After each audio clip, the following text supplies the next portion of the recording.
y vamos sin más a empezar la primera charla de esta tarde. Estaba intentando recordar cuándo, porque claro, estos años has venido varias veces y tal, pero esta es la segunda vez que estás de invitado oficial. Estaba intentando recordar cuándo fue la primera, ya 2002, seguramente 2003. ¿Venía con el amarillo enamorado o con el Polaroid? Bueno, yo creo que el Polaroid se puede que sí. Estabas empezando sí, de hecho yo ya había visto parte de aquí de leyendas de Darná y tal. Y me comentaba Jorge ahora que si vamos a seguir la charla como si siguiéramos aquella, pero yo creo que sí que... Sí que evidentemente vamos a tratar más de esta última parte de tu carrera, pero yo no quiero pasar la oportunidad, sobre todo porque evidentemente el público es distinto y todo esto, y todos crecemos y tal, y algunos hasta envejecemos, David no. Sin hablar un poco de esos inicios, de por qué el chaval nacido en Canarias, luego se fue a Zaragoza, pero de repente se pone a hacer cómic, y por qué hace ese cómic tan absolutamente especial que era Espiral, o que es Espiral, que lo has seguido haciendo esto como tu obra en progreso continuamente, pero que cuando lo veías en 451 grados, en aquellos primeros Brut, era una cosa totalmente distinta a lo que hacían tus compañeros.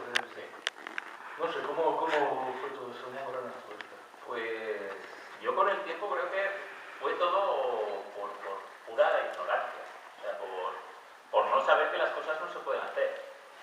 Porque, claro, soy básicamente educado en Aragón y los de Aragón ya sabéis cómo somos, que somos cabezones. O sea, y entonces cuando se te mete una cosa en la cabeza, pues ya pueden llover piedras, que oye, tú vas a la tuya. Y yo en un momento dado decidí que, oye, si hay gente que se puede dedicar, si hay una sola persona que se pueda dedicar a este cómic, ¿por qué no voy a poder yo también? Y desde siempre tuve la convicción de que quería hacerlo. Y me puse a ello, tan fácil como eso.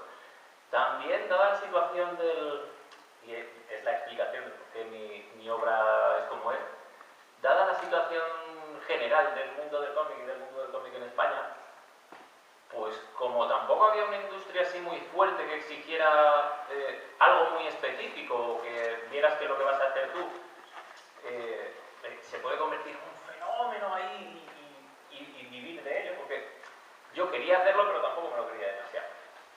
Y eso me dio muchísima libertad a la hora de plantearme qué es lo que quería hacer. Y empecé a trabajar, o sea, trabajar sin conocimiento. Trabajé muchísimo. Tengo todavía, pues, yo creo que entre 200 o 300 páginas sin publicar, hechas por hacer. Y entonces fui aprendiendo de una manera absolutamente natural y sin ningún tipo de presión. Fui aprendiendo qué es lo que a mí me gustaba, qué es lo que quería hacer, qué es lo que me salía natural. Y esa alquimia fue la que sacó Espiral adelante.